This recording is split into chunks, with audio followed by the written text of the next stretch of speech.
Welcome to my YouTube channel three classes.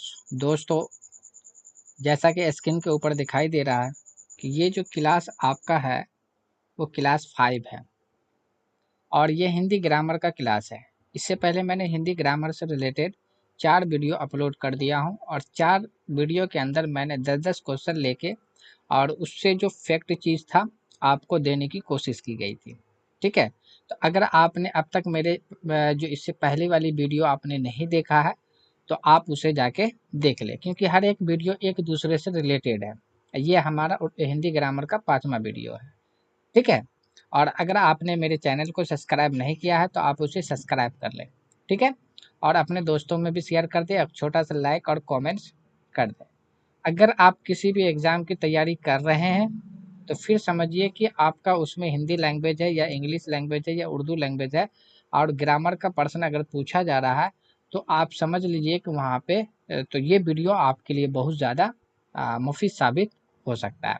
ठीक है, तो मैं कोशिश कर रहा हूँ कि ये इस चैनल के द्वारा आपको 3 लैंग्वेज का वीडियो मतलब कंटेंट आपको प्रोवाइड करवाया जाए। और जो भी एग्ज़ाम आपके सामने है, अगर उस एग्ज़ाम के अंदर लैंग्वेज सेलेक्ट किया है और इस बेस पे क्वेश्चन आ रहा है, फिर मैं क्या करूँ आ रहा तो फिर आपके लिए यहाँ पे बहुत ज़रूरी है आप कंटेंट को समझें। ठीक है, चलिए तो देखते हैं आज का मेरा क्वेश्चन क्या है। जैसा कि स्क्रीन के ऊपर आपको दिखाई दे रहा है कि 41 नंबर का, इससे पहले मैंने 40 नंबर तक का क्वेश्चन का आंसर जो है मैंने करा दिया था और उसका कॉन्सेप्ट भी जो उससे रिलेटेड था मैंने उसे बता दिया था। ठीक है, तो आज जो ये यहाँ पे दिया हुआ है कि 41 नंबर का क्वेश्चन है कि निम्न में घोष वर्ण है, तो इसमें से घोष वर्ण को आपको सेलेक्ट करना, पहचानना है। ऑप्शन नंबर 1 में दिया हुआ खो, ऑप्शन नंबर खो में दिया हुआ चो, ऑप्शन नंबर गो में दिया हुआ भो, ऑप्शन नंबर घो में दिया हुआ ठो। तो ये चारों में से कौन सा होगा? ठीक है, पहले आप इसका जवाब दें, फिर उसके बाद मैं इसका जवाब दूंगा।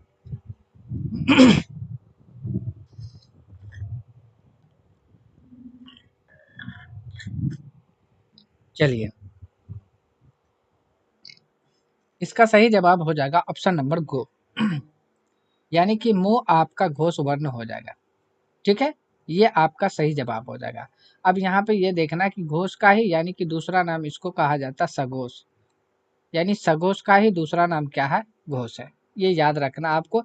अब इससे रिलेटेड कुछ जो है हमको क्या करना है, उच्चारण के आधार पे जो आपका व्यंजन है या व्यंजन को किस किस नाम से जाना जाता है, किस किस कंडीशन में जाना जाता है, उसी तरीका से ये भी तो एक मतलब एक व्यंजन है। मो, थो, चो, ठो, ये आपका व्यंजन है। इसी में से एक नाम रखा गया घोष वर्ण, है ना? वर्ण हो गया, उसी को आप व्यंजन के अंदर आप व्यंजन हो गया, तो उसके बाद जाके स्वर हो गया। तो कुछ ना कुछ उसका नाम रहता है, ठीक ना, नाम रख दिया जाता है। तो इसको हमको देखना है कि ये सारा चीज जो आपका जो है वो किस किस नाम से जाना जाता है। चलिए देख लीजिए, जैसा कि स्क्रीन के ऊपर यहाँ पे दिखाई दे रहा है, मैंने एक तरफ रख दिया है वर्ग का नाम, दूसरी तरफ है उच्चारण स्थान, उसके बाद है अघोष, अघोष या अल्पपराण, है ना? दूसरा है अघोष महापराण, है ना? उसके बाद देखिए सघोष अल्पपराण, सघोष महापराण, सघोष अल्पपराण, और एक तो इसका नाम भी क्या, नासिकीय, यानी ये नाक से निकलने वाले जो मतलब कि आपका आ, वर्ण हो गया। ठीक है, अब यहाँ पे से बात यहाँ पे से ये आता है कि ये जो आपका घोष था, घोष का ही दूसरा सघोष है, सघोष का ही दूसरा नाम क्या था? घोष, जो आपका यहाँ पे से सवाल एक तो पूछा गया था। ठीक है, अब यहाँ पे से इसको तो याद करने की जरूरत है आपको। आप देखिए वर्ग जो होता है 5 गो होता है, एगो को वर्ग होता है ना, जिसमें को खो गो घो अंगो आता है। उसके बाद जाके यानी कि तालवी है, यानी तालु वाला, है ना, जिसको कहा जाता है च्यो वर्ग, च्यो वर्ग के अंदर आता है ना, चो वर्ग के अंदर चो आएगा, है ना, छो आएगा, जो आएगा, झो आएगा, ना आएगा। तो ये सारा का सारा आपका क्या है, आपको याद ये यहाँ पे से ये रखना है। सबसे पहले तो आपको वर्ग को याद रखना है कि ये 1 नंबर पे कंठ को याद रखना है, दूसरे नंबर पे तालु, तीसरे नंबर पे आपका मूर्धन्य यानी मुंह को याद रखना, चौथे नंबर पे जो आता है आपका दांत्य यानी दांत आता है, 5वें नंबर पे औष्ठ्य यानी होठ आता है। ठीक है। और इसमें 5 गो वर्ग है, एगो को वर्ग है, एगो चो वर्ग है, एगो टो वर्ग है, एगो तो वर्ग है, एगो पो वर्ग है। तो यानी को वर्ग में जो भी चीज आता है, जैसे हम लोग बचपन में पढ़े थे को खो गो घो अंगो, तो ये को वर्ग हो गया। उसके बाद पढ़े थे हमने चो छो जो झो नो, तो ये भी चो वर्ग हो गया। उसके बाद टो वाला पढ़े थे टो ठो, है ना, डो ढो नो, तो ये आपका क्या हो गया जाके टो वर्ग हो गया। तो वाला क्या हो जाएगा तो थो दो धो नो, है ना। तो ये आपका क्या था, तो वर्ग हो गया, है ना। जैसे तो हो गया, है ना, तो थो दो धो नो, ठीक है। तो ये आपका क्या था, तो वर्ग था। पो वर्ग में क्या आता, पो वर्ग में पो आएगा, फो आएगा, बो आएगा, और भो आएगा और मो आएगा। ये आपका पो वर्ग के अंदर में आता है। अब बाकी यहाँ पे देखिए एक्स्ट्रा चीज लगा दिया गया है, ठीक है।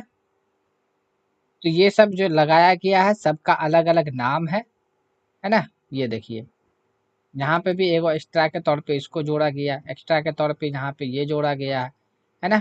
यहाँ पे ये जोड़ दिया गया है ना। तो यहाँ पे जो सेटअप किया गया है, तो वो सगोश अघोष और महाप्राण के अकॉर्डिंग, उसका जो उच्चारण स्थान होता है उसके अकॉर्डिंग यहाँ पे सेटअप किया गया है, ठीक है। अब जैसे कि तलप्सो आपका जो आता है वो तालुओं से निकलता है, और ये आपका अघोष प्राण होता है और महाप्राण होता है, ठीक है। तो अघोष हो जाएगा, दूसरा महाप्राण हो जाएगा, ये देखिए, है ना। ये हो गया जाके तलप्सो मुधनसो सो, तो ये आपका किसके अंदर आता है, कौन सा घोष के अंदर आएगा, अघोष के अंदर आ जाएगा। तो इस टेबल को आपको क्या करना है, यहाँ पे से याद कर लेना। कुछ नहीं है, ज्यादा है नहीं, सिर्फ सिंपल सा आपका सबसे पहले वर्ग को याद रखना है। किस तरीका से आप उंगली अपना निकालिए, निकालने के बाद याद कीजिए कंठ तालुवीय, यानी कंठ हो गया, तालु, मुंह, दांत, होठ, है ना। तो 5 उंगली अगर कर लेंगे तो को से कंठ जो होता है वो को वाले वर्ग में आएगा। उसके बाद दूसरे नंबर पे आपका तालु आता है जो चो वर्ग के अंदर आता है ना। मूर्धन्य तीसरे नंबर पे मुंह आता है तो टो वर्ग का आएगा। दांत आपका चौथे नंबर पे आता है तो वर्ग का आ जाएगा। होठ आपका 5वें नंबर पे आता है पो वर्ग का आ जाएगा। इस तरीका से हमको क्या करना है, ये तो आपका जो स्पर्श व्यंजन था, स्पर्श व्यंजन की संख्या 25 होती है, तो वो सारा स्पर्श व्यंजन आपका क्या था, अकॉर्डिंग टू नंबर के अकॉर्डिंग यहाँ पे मैंने बता दिया। अब कुछ आता है जिस तरीका से जानिए उष्म व्यंजन, यानी जो गर्मी पैदा करता है, यानी कि तलफ है ना, तलफ सो मुधन सो और हो, ये आपका उष्म व्यंजन के अंदर आता है। तो इसका ये अलग से था, तो यहाँ पे सेटअप करके घोष और अघोष के अकॉर्डिंग लाया गया। घोष अघोष को भी याद करना कोई मुश्किल काम नहीं है, आप यहाँ पे से स्टार्टिंग से देख सकते हैं, आप याद रख लीजिएगा, है ना। अघोष अघोष, है ना, फिर घोष घोष घोष, यानी पहला दूसरा अघोष, आप तीसरा चौथा उंगली जो आपका 5वां उंगली सघोष हो जाएगा। सघोष को ही घोष कहा जाता है। उसके बाद देखिए अल्प प्राण महाप्राण, अल्प प्राण महाप्राण, अल्प प्राण। स्टार्टिंग अल्प प्राण से करना है, और एक स्टेप बाय स्टेप आपको करके जाना है, यानी एक को छलांग लगा के एक को छोड़ के चलना है।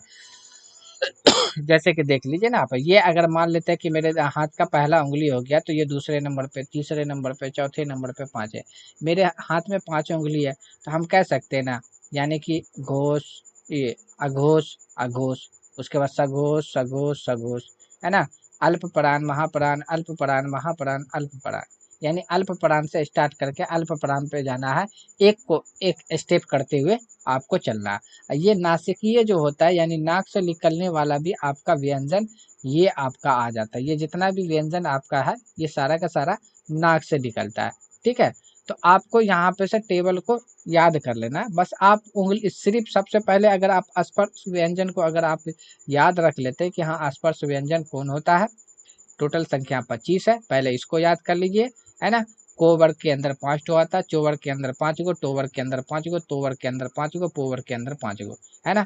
अब कहाँ से स्टार्ट करना है, अगर उच्चारण की बात करेंगे तो कंठ, है ना, तालु, मुंह, दांत और होठ, इस तरीका से करना। उसके बाद अल्प प्राण महाप्राण की बात करें तो स्टार्टिंग अल्प प्राण से करना। पहला उंगली आपका अल्प प्राण आएगा, इसका मतलब को अल्प प्राण है, चो अल्प प्राण है, टो आपका अल्प प्राण है, तो आपका अल्प प्राण है, पो आपका अल्प प्राण है ना। तो ये इस तरीका से अल्प प्राण महाप्राण का भी आप याद रख सकते हैं, सघोष अघोष को भी आप याद रख सकते हैं, ठीक है। तो चलिए देख लेते हैं अगला क्वेश्चन हमारा क्या कह रहा है। अगला क्वेश्चन यहाँ पे देखिए आपका बताया जा रहा है, 42 नंबर का क्वेश्चन है। 42 नंबर के क्वेश्चन में कह रहा है कि भाषा की सार्थक इकाई डैश है। तो भाषा की सार्थक इकाई जो होती है डैश है, वो वाक्य को कहा जाता है, या उपवाक्य को कहा जाता है, या पदबंध को कहा जाता है, या वर्ण को कहा जाता है। इसमें से चारों ऑप्शन में से कौन सा आंसर आपका होगा, आप बताइए।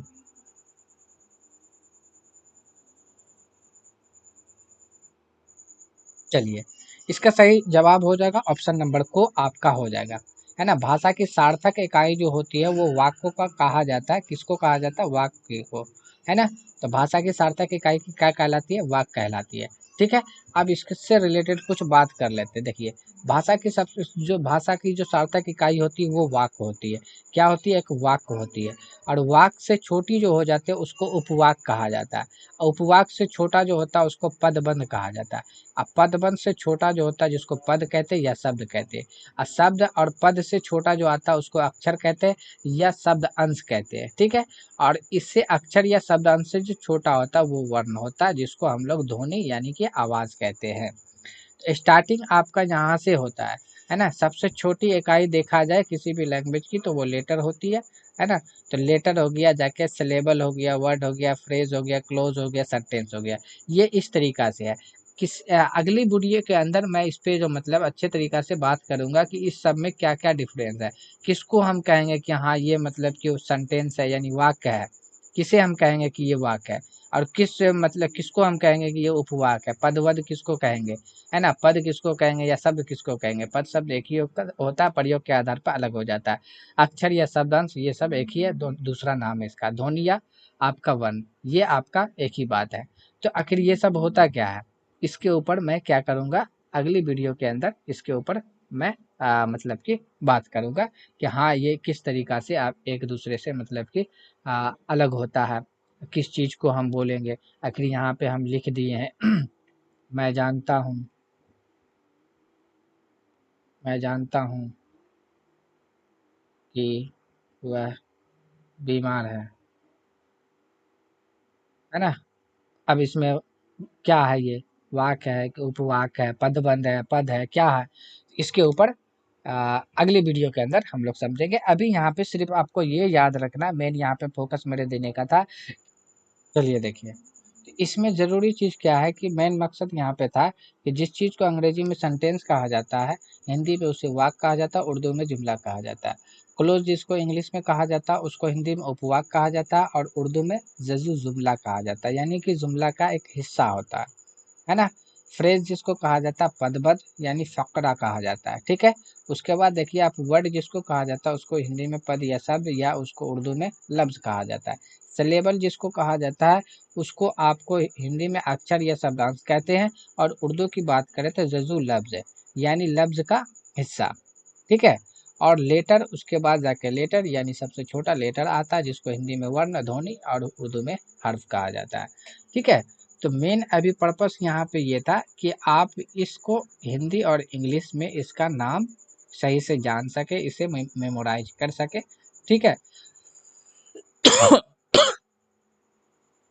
फिर इसके ऊपर जो है मतलब कि अगले वीडियो के अंदर हम लोग चर्चा करेंगे कि ये सेंटेंस क्या होता है, क्लोज क्या होता है, फ्रेजेस क्या होता है, वर्ड क्या होता है, सिलेबल क्या होता है, ये लेटर क्या होता है, ये किस तरीका से देखने में लगता है, और क्या मतलब कि इसको कैसे पहचान सकते हैं, और ये बनता किस तरीका से है, इसके ऊपर हम लोग अगले वीडियो में देखेंगे। ठीक है, चलिए अगला क्वेश्चन देखते हैं कि आज का अगला क्वेश्चन क्या है, 43 नंबर का, है ना। 43 नंबर में देखिए आपको कहा जा रहा है कि दो समीपवर्ती यानी कि नजदीक वाला वर्णों का मेल, है ना, वर्णों के मेल से जो विकार, विकार कहा जाता है परिवर्तन को, बदलाव को, विकार, है ना, होता है उसे डैश कहते हैं। यानी कि जब दो, है ना, वर्णों के मेल, याद इसको रखना, सबसे इम्पोर्टेंट फैक्ट यहाँ पे यही है। वर्णों के मेल से जो विकार उत्पन्न होता है उसे क्या कहा जाता है, कारक कहा जाता है, या संधि कहा जाता है, या समास कहा जाता है, या अव्यय कहा जाता है। ये चारों में से क्या हो सकता है ना।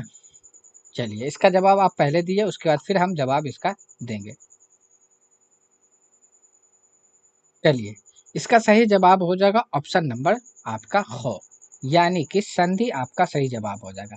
जहाँ पे वर्णों की मेल की बात आती है तो वो संधि कहलाता है। संधि में क्या होता है, वर्णों का मेल होता है, संधि में क्या होता है, वर्णों का मेल होता है। तो अब यहाँ पे 4 ऑप्शन जब हम लिए, कारक लिए, संधि लिए, समास लिए, अव्यय लिए, तो इसके परिभाषा और उदाहरण के ऊपर ही हम आज डिस्कस करने वाले हैं। ठीक है, तो मैंने तो देख लिया यहाँ पे कि दो समापवर्ती वर्णों के मेल से जो विकार यानी परिवर्तन होता है उसे संधि कहा जाता है। ठीक है, चलिए इससे रिलेटेड कुछ फैक्ट देख लेते हैं। चलिए देखिए, एक नंबर पे जैसे कि मैंने यहाँ पे संधि कर लिया, इसलिए कि पहले संधि के बारे में सवाल दिया हुआ था इसलिए, है ना। तो संधि देखिए, दो समापवर्तों, है ना, समापवर्ती वर्णों के मेल से जो विकार आपका उत्पन्न होता है, परिवर्तन होता है, उसे आप हम कहते हैं संधि कहते हैं। जिस तरीका से उदाहरण यहाँ पे दिया गया है कि देव आलय, है ना।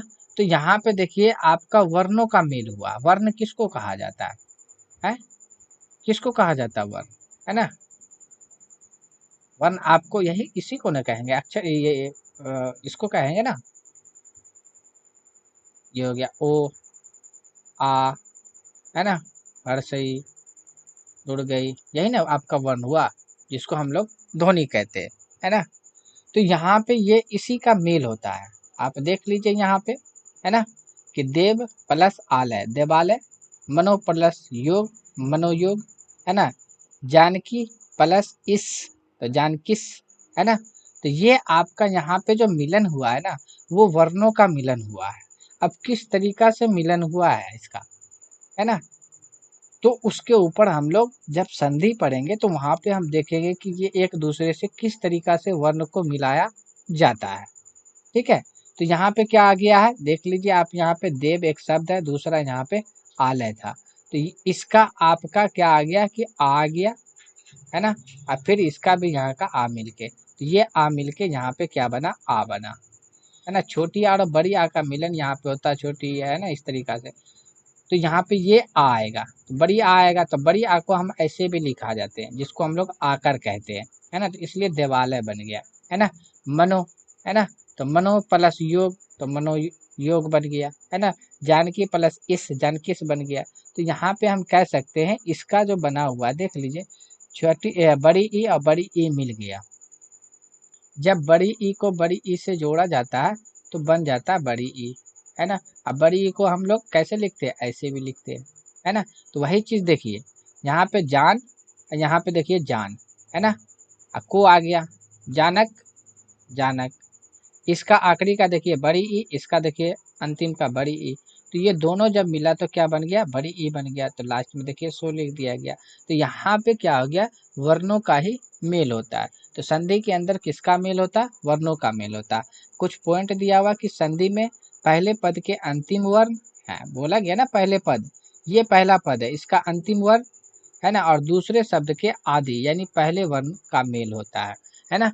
तो पहले शब्द के अंतिम वर्ण का और दूसरे शब्द के पहले वर्ण का मेल होता है। देख लीजिए ना यहाँ पे, इसका ये था बड़ी ई आखिरी में आया और इसका बड़ी ई पहले आया, है ना। तो ये दोनों को मिलाया, इसी को बोला गया है ना, संधि कहा गया। चलिए अब यहाँ पे दूसरा, चलिए चलिए अब देख लेते हैं हम किसको, कारक को देख लेते हैं, है ना। कारक क्या कहता है, तो यहाँ पे देखिए संज्ञा या सर्वनाम का संबंध, है ना, विशेषकर क्रिया के साथ बताया जाए उसे क्या कहते हैं, कारक कहते हैं। ठीक है, और ठीक है, जैसे राम ने पुस्तक पढ़ी, तो यहाँ पर किसने पुस्तक पढ़ा, राम ने, तो ये संज्ञा था और ये आपका क्रिया था, है ना। उसके बाद जाके देखिए कल्पना भी आपका क्या बन गया, संज्ञा है, गाना गाती है, तो यहाँ पे क्रिया के साथ संबंध बताया, है ना। कवि कविता लिखता है, तो कवि आपका क्या गया, संज्ञा, कविता भी आपका क्या बन गया, है ना, कविता आपका संज्ञा आ गया। तो ये लिखता है, तो ये आपका क्रिया आ गया, तो क्रिया के साथ बताता है ना। तो जैसा कि आपको यहाँ पे ये संज्ञा, संज्ञा वो चीज को कहा जाता है जो चीज नाम है, नाम को ही संज्ञा कहा जाता है। दुनिया में जितना भी चीज है जिसको आप देख पाते, छू पाते, चाहे आपके विचार है, वो सारा का सारा संज्ञा है। और संज्ञा की जो जगह ले लेता है उसी को सर्वनाम कहा जाता है। जो जगह लेता है, संज्ञा की जो जगह ले लेगा उसको सर्वनाम कहा जाता है। अब इसी दोनों के बीच में विशेषकर क्रिया के साथ जो आ, विशेषकर संबंध बताता है उसी को क्या क्या कहा जाता है, कारक कहा जाता है। यहाँ पे देखिए एक नोट में लिखा गया है कि कारक शब्द का अर्थ होता है क्रिया को करने वाला, यानी जो क्रिया को करता है वो कारक है ना, एक तरीका से समझ लीजिए कि वहाँ पे कारक का काम हो रहा है। तो जब क्रिया को किया जाएगा तो आपका समझ लीजिए कि वहाँ पे कारक का इस्तेमाल किया गया। जैसे देख लीजिए, राम ने पुस्तक पढ़ी, तो पुस्तक पढ़ने की बात हुआ, क्रिया हुआ तो राम ने पढ़ा। कल्पना गाती है, गाने का काम कल्पना ने किया। कविता है ना, कवि कविता लिखता है, लिखने का काम कवि ने किया। तो यहाँ पे काम हुआ, इसी को कहा गया है क्या, कि यहाँ पे क्या है, ये आपका कारक है। ठीक है, चलिए आगे कुछ देख लेते हैं। अब यहाँ पे थोड़ा सा समास के बारे में भी दिया हुआ, क्योंकि चारों ऑप्शन आपका था। तो समास देखिए क्या होता है, दो या दो से अधिक शब्दों के मेल से। देखिए संधि के अंदर क्या होता था, संधि के अंदर वहाँ पे हमने देखा था, संधि के अंदर होता है वर्णों का मेल, है ना। तो वर्णों के मेल होता है संधि के अंदर, लेकिन आपका समास के अंदर क्या होता है, समास के अंदर शब्दों का मेल होता है। यही दोनों को याद रखना है, इन दोनों में अक्सर कंफ्यूजिंग होता है और क्वेश्चन का आंसर गलत लगा के आ जाते हैं। ठीक है, तो दो या दो से अधिक शब्दों के मेल से जो नया सार्थक शब्द बनता है, उसी को क्या कहा जाता है, समास कहा जाता है। ठीक है, उसी को क्या कहा जाता है, समास कहा जाता है। जैसे देख लीजिए, एक धन है, ये भी सार्थक शब्द है, मतलब एक शब्द हो गया। उसके बाद हीन, हीन का मतलब कमी, है ना। तो आपका वो क्या आ जाएगा, धनहीन, है ना। तो ये आपका बन गया जाके धनहीन, ये आपका समास बन गया, है ना। उसी तरीका से देखिए अनुरूप, है ना। तो यहाँ पे देखिए आपका एक शब्द हो गया, दूसरा शब्द आपका रूप हो गया, तो ये मिल के अनुरूप बन गया। जैसे राज प्लस पुत्र, तो राज भी था, एक पुत्र भी था, तो राजपुत्र हो गया, यानी कि राजा का पुत्र, है ना। अनुरूप यानी रूप के समान, धनहीन यानी कि धन की कमी, है ना। तो धन की कमी, अब इस बीच में आपको देखिए वहाँ पे जो चीज़ आया है, जैसे कि धनहीन, धन की कमी, तो ये जो की था और उसके बाद का अनुरूप, है ना। अनुरूप, अनु प्लस रूप, अनु के समान यानी रूप के समान, है ना। उसके बाद देखिए राजपुत्र यानी राजा का पुत्र। तो यहाँ पे क्या हो रहा है कि एक शब्द मतलब दो शब्द यहाँ पे मिलके एक नया शब्द बना रहा है, तो इसी को कहा जाता है समास। ठीक है, संधि में वर्णों का मेल होगा, समास में शब्दों का मेल होगा। समास में दो पद होते हैं, ये भी याद रखना आपको। वहाँ पे समास के अंदर दो पद होते हैं। एक पद का नाम होता है पूर्व पद, जिसको हम लोग पहला पद कहते हैं। दूसरे पद का नाम होता है उत्तर पद, जिसको हम लोग दूसरा पद कहते हैं। ठीक है, ये चीज याद रखना है। जिस तरीका से ये देखिए ना, धनहीन, तो ये आपका आ गया, है ना। इसको हम बोलेंगे पूर्व पद, इसको हम बोलेंगे उत्तर पद। ठीक है, तो ये आपका बन गया जाके, तो ये इसको पहला वाला आपका ये हो जाएगा और दूसरा वाला आपका क्या आ जाएगा, उत्तर पद हो जाएगा। ठीक है, अब यहाँ पे एक पॉइंट और भी है, एक चीज अभी है। अब ये क्या क्या चीज होता है कि ऐसा शब्द होता है जिनमें लिंग, वचन, पुरुष, कारक आदि के कारण कोई विकार यानी परिवर्तन नहीं आता है, तो उसे हम अभिय कहते हैं। उदाहरण के तौर पे जैसे कि ये आज। अब देखिए यहाँ पे अगर हम यहाँ पे लिखे राम आज स्कूल, राम आज स्कूल नहीं गया, नहीं गया। अब बताइए यहाँ पे अगर हम यहाँ पे लिख दिए सीता आज स्कूल नहीं गई, है ना। तो देखिए यहाँ पे हमने क्या किया, लिंग को चेंज कर दिया। राम था, क्या आप बताइए, आज यहाँ पे सीता जब आई तो आज को कोई चीज तब्दीली आया, कोई चेंजिंग इसमें आया, कोई बदलाव आया, नहीं आया। तो ऐसे शब्द को ही क्या कहा जाता है आपको, अभिय कहा जाता है। क्या कहा जाता है, अभिय कहा जाता है। जैसे कि अगर वचन भी आ जाए, जैसे कि वचन का मतलब होता है यानी कि जिसको क्वांटिंग कहा जाता है, गिनती को कहा जाता है। एक वचन बहुवचन यानी कि जिससे एक वचन आपका जो चीज एक है उसको एक वचन कहेंगे, एक से ज्यादा जैसे होगा तो उसको बहुवचन के कैटेगरी में रखेंगे, है ना। तो वचन पे भी इफेक्ट नहीं पड़ेगा, है ना। तो यानी कि सब चीज चेंज हो सकता है, लेकिन आपका अभिय कभी चेंज नहीं हो सकता। आप किसी के साथ लगा दीजिए, चाहे लिंग के साथ लगा दीजिए या आप वचन के साथ या किसी पुरुष के साथ या कोई कारक भी आपका आ जाए, फिर भी ये चीज चेंज होने वाला नहीं है। अगर लड़की भी रहेगी तो बोलेगी इसलिए, है ना। लड़का भी रहेगा तो इसीलिए बोलेगा, है ना। जैसे कि अगर आप कोई भी है अपने साथ अगर लगाएगा कि आज मैं सहरसा नहीं गई, आज मैं सहरसा नहीं गया, तो आज आज आज में कोई चीज़ चेंजिंग आया नहीं आया, इसका मतलब है कि यही चीज़ आपका क्या है अभी है। तो जैसे कि आप देख लीजिए वो शब्द होता है जिसको परिवर्तन नहीं किया जाता, कोई भी चीज़ आ जाए, है ना? चाहे आप एक वचन से उसको बहुवचन बना दें, है ना? फिर भी वो चेंज नहीं होने वाला है। चाहे अगर आप कारक चीज़ इस्तेमाल कर लो, यानी कि जो आपका संज्ञा या सर्वनाम का संज्ञा या सर्वनाम के साथ जो संबंध बताता है ना? उसी को कारक कहा जाता है। तो उस चीज़ को आप लगा लीजिए, फिर भी आपका चेंज होने वाला ये नहीं है। तो वैसे ही शब्द को कहा जाता है, अभिव्यय कहा जाता है। जैसे आज हो गया, कल, इधर, उधर, किंतु, परंतु, जब, तब, है ना? और इसलिए, कब, क्यों, कुछ, ठीक, थोड़ा, अधिक आदि। ठीक है? तो ये आपका अभिव्यय था। अभिव्यय शब्द किसको कहा जाता है? जिसका कोई मतलब कि परिवर्तन जिसको नहीं किया जा सकता, चेंजिंग नहीं किया जा सकता, है ना? कोई चीज़ जैसे कि अगर मान लीजिए यहाँ पे आ, मैं यहाँ पे लिखता हूँ एक चीज़, जैसे लिखा है यहाँ पे, यहीं पे देखिए ना, जैसे क्रिया आया, है ना, कि राम आज स्कूल नहीं गया। तो अब ये देखिए यहाँ पे क्या था, गया, है ना? लड़का था तो गया बोल दिए, जब लड़की आई तो गई, तो ये तो चेंज हो गया ना। तो इसको हम यानी क्रिया वाले शब्द को हम नहीं कहेंगे कि ये अब ये है। ठीक है? अब देखिए यहाँ पे राम था तो राम के जगह पे सीता आ सकती है ना? आपका ये भी आपका नहीं जो आ जाएगा, ये भी आपका चेंज नहीं होने वाला। तो ये नहीं को भी हम किस में रख सकते हैं?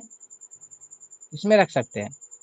तो हम इसको रख सकते हैं अभिव्यय के अंदर, लेकिन स्कूल को नहीं रख सकते, क्योंकि देखिए स्कूल को चेंज किया जा सकता है ना? कि अगर जैसे कि एक स्कूल की जब बात होगी तो स्कूल कहेंगे, है ना? लेकिन एक से ज़्यादा जब बात होगा तो स्कूल ही हो जाएगा, यानी कि जिसको हम लोग विद्यालय कहेंगे, विद्यालय, है ना?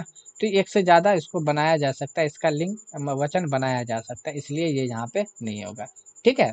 चलिए अगला क्वेश्चन देख लेते हैं कि क्या कह रहा है। देखिए 44 नंबर में क्वेश्चन में यहाँ पे ये क्या कह रहा है कि 44 नंबर में कह रहा है कि निष्काम का विलोम है। तो निष्काम का विलोम बताना है कि वो सजल है या सगुन है या सकाम है या असल है। चारों में से कौन सा ऑप्शन होगा? जल्दी करना क्योंकि बहुत लेट हो चुका है। ठीक है? चलिए इसका सही जवाब हो जाएगा ऑप्शन नंबर आपका गो। ठीक है? सही जवाब क्या हो जाएगा? सकाम हो जाएगा। निष्काम का आपका सही जवाब सकाम हो जाएगा। चलिए इससे रिलेटेड अब थोड़ा सी पॉइंट देख लेते हैं। जैसा कि मैंने इससे पहले वाली वीडियो में भी आपको बताया था कि एंटोनियम जिसको इंग्लिश में कहा जाता है, इंग्लिश में एंटोनियम, इसको अपोजिट भी कह सकते हैं, विलोम शब्द हो गया हिंदी में, और हिंदी में इसका विपार्थक शब्द भी बोल सकते हैं, जिद, है ना, या मज्जाद अल्फाज हम इसको कह सकते हैं। ठीक है? इसका परिभाषा भी दिया हुआ है यहाँ पे, है ना? आप इसको पढ़ लीजिएगा। अब यहाँ पे देखिए उदाहरण में दिया हुआ है, जो मैंने एग्जाम्पल के तौर पे लिया था। तो नकल का क्या होता है? असल हो जाता है उल्टा, सगुन का निर्गुण हो जाएगा, सकाम का निष्काम हो जाएगा, सजल का निर्जल हो जाएगा। तो ये चारों आपको चारों विलोम शब्द आपको याद कर लेना है। नकल का असल, सगुन का निर्गुण, और सकाम का निष्काम, और सजल का निर्जल। ठीक है? चलिए अगला क्वेश्चन देख लेते हैं, 45 नंबर का क्या कह रहा है। 45 नंबर में देखिए आपको यहाँ पे बताया जा रहा है कि जिसका निवारण ना किया जा सके, जिसका निवारण नहीं किया जा सका, उसके लिए एक शब्द होगा, अनिवार्य होगा, या अनिमेष होगा, या अनुदान होगा, या अनुच्चारित होगा। ये चारों में से कौन सा ऑप्शन सही होगा? ठीक है? अब बताइए इसका सही जवाब। चलिए इसका सही जवाब हो जाएगा ऑप्शन नंबर को आपका सही हो जाएगा। जिसका निवारण नहीं किया जा सकता उसको अनिवार्य कहा जाता है। जिसका निवारण नहीं किया जा सकता उसको अनिवार्य कहा जा सकता है। ठीक है? चलिए अब इससे रिलेटेड थोड़ा इसका ये भी देख लेते हैं, चारों ऑप्शन का भी देख लेते हैं, है ना? जो आपको बताया गया था, यानी अनेक शब्दों के एक शब्द, जिसको अंग्रेजी में आपको कहा जाता है वन वर्ड सब्स्टिट्यूशन, है ना, सब्स्टिट्यूशन, है ना? और अनेक शब्दों के एक शब्द, अल्फाजों के एक लफ्ज़, यानी कई लफ्ज़ को जोड़ने के बाद जो बनता है उसको कहा जाता है। अब यहाँ पे जैसे कहते हैं अनिवार्य है, तो अनिवार्य के लिए क्या कहेगा? जिसका निवारण ना किया जाए, है ना, उसको अनिवार्य कहा जाता है। अनिमेष किसको कहा जाता है? बिना पलक गिराए हुए, है ना? यानी कि आप जो पलक को नहीं गिराते तो उसको अनिमे का, है ना, अनिमेष कहा जाता है। अनुदान किसको कहा जाता है? किसी कार्य के लिए दी जाने वाली सहायता को अनुदान कहा जाता है। कोई काम हो रहा, वहाँ पे मैंने सहायता कर दिया, है ना, दे दिया, है ना, ज़रूरत पड़ने पे, तो वो आपका क्या कहलाया? अनुदान कहलाया। ठीक है? अनुच्चारित क्या कहलाता है? जिसका उच्चारण ना किया जाए, जिसका उच्चारण ना किया जाए। तो अनुच्चारित उसको कहेंगे जिसका उच्चारण हम नहीं कर सकते, उसको हम कहेंगे है ना, अनुच्चारित कहेंगे। अगला देख लेते हैं क्वेश्चन नंबर 46 में क्या कह रहा है यहाँ पे, देखिए। चलिए 46 के अंदर कह रहा है कि वह मैदान में खेल रहा है, कौन काल है। तो जो मैदान में खेल रहा है, यहाँ पे पूछा जा रहा है कि मैदान में खेल रहा है वो कौन सा काल है। तो वो आ गया आपका भूतकाल हो गया, भविष्य काल हो गया, वर्तमान काल हो गया, सभी हो गया। इनमें से क्या होगा सही जवाब, आप बताइए। चलिए इसका सही जवाब हो जाएगा ऑप्शन नंबर सी, वर्तमान काल है ये, है ना, वर्तमान काल है। और आपका ये पता होना चाहिए कि काल के 3 गो प्रकार होता है, जिसका एक का नाम है भूतकाल, दूसरे का नाम है भविष्य काल, तीसरे का नाम है वर्तमान काल। ये आपका क्या था, काल के प्रकार था, ये आ गया आंसर आ गया। वर्तमान काल की हम पहचान किस तरीका से कर सकते हैं, वर्तमान काल की पहचान हम कैसे कर सकते हैं। तो वर्तमान काल की पहचान हम इस तरीका से कर सकते हैं, जिसके आखिरी में, जिस वाक्य आखिरी में आपको मिलेगा है तो वो वर्तमान होगा। चाहे हो मिल जाएगा तो आपका वर्तमान हो जाएगा, आपका हो मिल जाएगा तो वर्तमान हो जाएगा। ठीक है, तो ये आपको याद ये यहाँ पे रखना है। तो ये आपका वर्तमान के अंदर जाएगा। भविष्य के अंदर क्या रखना है, आपको याद रखना है ये गा का, दूसरा आपको याद रखना है गी का, या तीसरा आपको याद रखना है गे का। ये तीनों चीज़ें आपको याद रखना है, इससे आप पहचान सकते हैं कि हाँ ये भविष्यकाल है या भूतकाल है, क्या है। भूतकाल के लिए याद रख सकते हैं कि आपको था याद रखना होगा, थे याद रखनी होगी, और और थी, है ना। उसके बाद जाके लास्ट में कभी कदार आ भी आता है ना। उसके बाद जाके बड़ी ई भी इस्तेमाल किया जाता है, जैसे कि बोला गया था ना वहाँ पे, आज है सीता आज स्कूल नहीं गई, तो ये जो आया ना गई, लास्ट में ई आया ना, तो नहीं गई इसका मतलब है कि ये आपका भूतकाल के अंदर चला गया। ठीक है, चलिए अगला क्वेश्चन देख लेते हैं। यहाँ पे 47 नंबर का क्वेश्चन क्या कह रहा है। 47 नंबर के क्वेश्चन में यहाँ पे कह रहा है कि सुंदरता, सुंदरता कौन सा संज्ञा है। सुंदरता के बारे में पूछा जा रहा है, कौन सा संज्ञा है, वो भाववाचक संज्ञा या जातिवाचक संज्ञा या व्यक्तिवाचक संज्ञा या समूहवाचक संज्ञा है ना। तो कौन सा संज्ञा है, सही से बताएं। चलिए इसका सही जवाब हो जाएगा ऑप्शन नंबर को, है ना, भाववाचक संज्ञा हो जाएगा। सुंदरता कौन सा संज्ञा होगा, भाववाचक होगा। अब देखिए संज्ञा की पहचान करने के लिए किस तरीका से हम कर सकते हैं। सबसे पहले किस संज्ञा को हम याद रख सकते हैं, इस तरीका से हम करेंगे। देखिए आपको याद रखना है, सबसे पहले क्या करना है, यहाँ पे रखना है पहले व्यक्तिवाचक को। ठीक है, तो व्यक्तिवाचक के लिए आपको क्या करना है, जो दुनिया में एक, जो दुनिया में एक, पहले इस तरीका से करना। जब भी अगर संज्ञा का सवाल आ रहा है तो सबसे पहले आप व्यक्तिवाचक के पास पहुंचिए, यानी कि जो शब्द है उसको पढ़े और व्यक्तिवाचक से मिलाए, कि अगर वो एक है तो इसका मतलब है कि वो व्यक्तिवाचक है। दूसरा आपको याद रखना है जातिवाचक। किसको याद रखना, जातिवाचक को। तो जातिवाचक संज्ञा को याद रखना है, तो जातिवाचक को क्या होगा, जो दुनिया में, जो दुनिया में एक से ज्यादा हो, एक से ज्यादा हो। ठीक है, तो उसमें आपका यानी कि एक नाम बोला जाए तो वो एक से ज़्यादा आ जाएगा। जैसे पेड़ बोला गया तो एक से ज़्यादा है, शहर बोला गया तो एक से ज़्यादा है, नदी बोला गया तो एक से ज़्यादा है ना। आपका बोला गया डिस्ट्रिक्ट बोला गया तो एक से ज़्यादा है। इसका मतलब है कि ये जो पेन बोला गया एक से ज़्यादा है, इसका मतलब है कि ये सारा का सारा जातिवाचक है। ठीक है, चलिए तीसरा हमको किस चीज़ को याद रखना है, तो तीसरा जो आपको याद रखना है कि आपको यहाँ पे से ये रखना है, द्रव्यवाचक को याद रखना है, द्रव्यवाचक। ठीक है, यानी कि नापतोल। आप उसको देखो, नापतोल, नापतोल। ठीक है, आप उसको देखो क्या ये इस चीज को नाप सकते हैं, तौल सकते हैं, है ना। अगर वो नहीं है तो इसका मतलब है कि तब आगे बढ़ेंगे। चौथा में आपको किसको ढूंढना है ना। चौथा में आप देख सकते हैं वहां पे किस चीज को ढूंढना है, आप उसके बाद जाके चौथा को आप देख लेना है वहां पे कि भाववाचक में देखना है ना। किस में देखना है, भाववाचक को। और चौथा में आपको भाववाचक देखना है,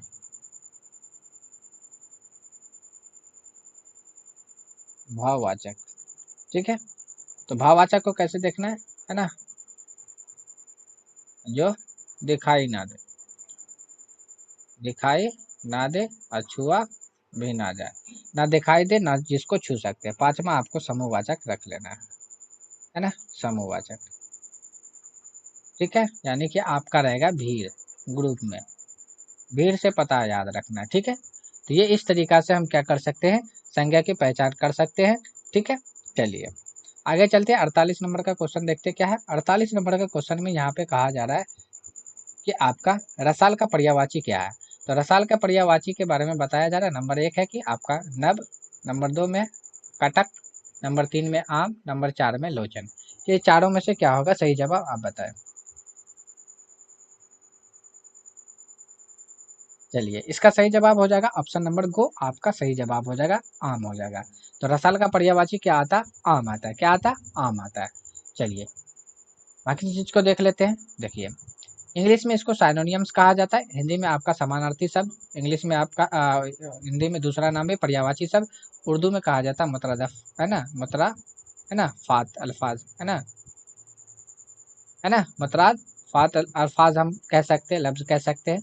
आप यहाँ पे देखिए इसका परिभाषा दिया हुआ, आप देख लीजिएगा इसको। उसके बाद देखिए उदाहरण में यहाँ पे दिया हुआ है नब। तो नब का यहाँ पे मैंने हर एक मतलब कि जब भी पर्यायवाची को का लाया हूँ, सवाल ला के आया हूँ, तो उसमें से मैंने हर मतलब कि एक से मैंने पाँच पाँच गो शब्द याद कराने की कोशिश किया है। तो नभ जिसको कहा जाता है, नभ को ही कहा जाता है गगन, उसी को आसमान कहा जाता है, उसी को अंबर कहा जाता है, उसी को व्योम कहा जाता है। ठीक है, तो नभ गंगर आसमान अंबर व्योम।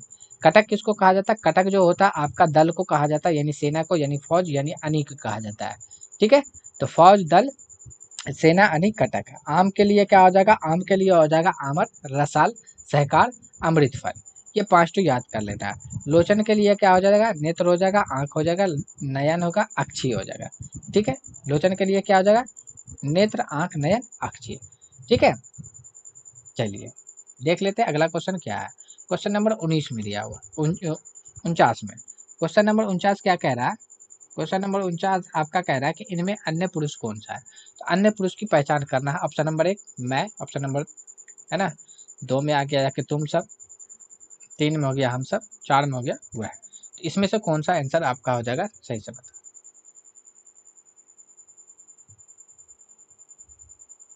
चलिए इसका सही जवाब हो जाएगा ऑप्शन नंबर घो, आपका वह जो हो जाएगा आपका अन्य पुरुष है। देखिए पुरुष के 3 प्रकार होते हैं, पुरुष के 3 गो प्रकार होते हैं, जिसका एक का नाम होता है आपका आपका हो जाता है उत्तर पुरुष, है ना, उसके बाद होता है मध्य पुरुष, तीसरा होता है अन्य पुरुष। ये होता है आपका सुनने वाला, मतलब बोलने वाला, जो बोलने वाला, बोलने वाला। दूसरा होता है सुनने वाला, तीसरा हो गया जाके जिसकी बात की जाए, यानी ये पता नहीं रहता। ठीक है, बोलेगा जो सुनेगा, जिसके बारे में यहाँ पे बात आ जाएगा। जैसे मान लीजिए कि यहाँ पे, जैसे मान लीजिए यहाँ पे शिक्षक, शिक्षक पढ़ाया, बच्चा क्या कर रहा है, विद्यार्थी सुन रहा है, विद्यार्थी सुन रहा है, क्या चीज पढ़ रहा है, किताब पढ़ रहा है। ये आपका आ जाएगा फर्स्ट पर्सन, ये आपका यहाँ पे क्या बन गया सेकंड पर्सन, यहाँ पे ये थर्ड पर्सन। ठीक है, चाहे मान लीजिए शिक्षक बोला, विद्यार्थी सुन रहे हैं, चाहे किसी व्यक्ति के बारे में बोला, है ना, जैसे राम के बारे में बोल दिया, इसका मतलब है कि ये यहाँ पे क्या बन गया, अन्य पुरुष बन गया। ठीक है, चलिए इस सेशन का लास्ट क्वेश्चन देखते हैं कि अगला क्वेश्चन क्या है। लास्ट क्वेश्चन, चलिए लास्ट क्वेश्चन यहाँ पे ये चीज पूछा जा रहा है कि आपका 50 नंबर का क्वेश्चन है कि उथल पुथल मचाना मुहावरा का मुहावरा है। तो उथल पुथल मचाना मुहावरा बाकी रखना, हलचल करना, या हर समय, या अनहोनी। इनमें से क्या हो जाएगा, चारों में से सही जवाब क्या हो जाएगा आप बताएं। चलिए इसका सही जवाब हो जाएगा ऑप्शन नंबर खो, आपका हलचल हो जाएगा। क्या हो जाएगा, उथल पुथल का मुहावरा हो जाएगा हलचल। क्या हो जाएगा, हलचल। ये हर समय, हर समय का मतलब होता है उठते बैठते, है ना, उठते बैठते। ठीक है, उसके बाद जाके अनहोनी होना, उल्टी गंगा बहना। क्या हो जाएगा, उल्टी, उल्टी गंगा बहना, उल्टी गंगा बहना। एक बच गया, बाकी रखना। तो बाकी रखना यानी उठा रखना। कहाँ चलो, बाकी रखना, उठा, उठा रखना।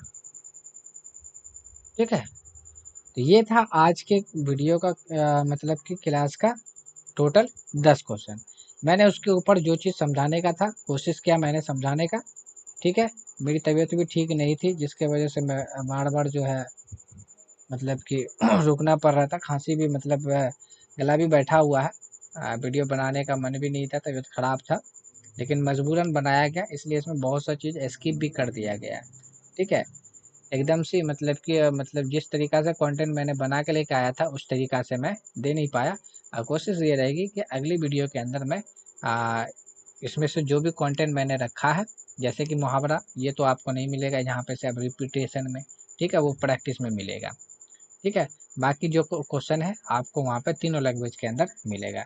और एक चीज़ आपको याद यहाँ पे ये रखना कि जैसे मेरा आपका 10 वीडियो हो जाएगा, कितना 10 गो वीडियो आपका हो जाएगा, 10 क्लास आपका हो जाएगा किसी भी चीज़ का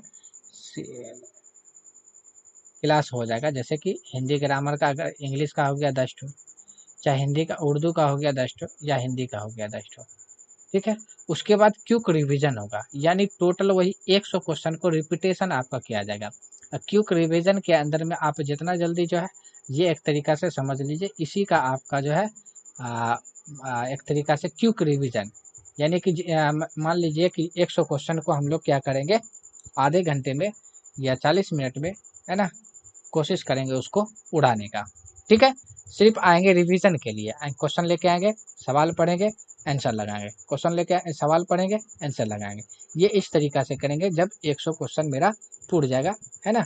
यानी 10 वीडियो जब अपलोड होगा उसके बाद 100 क्वेश्चन बन जाएगा। जब 100 क्वेश्चन बनेगा तो क्विक रिवीजन कर लेंगे, ठीक है।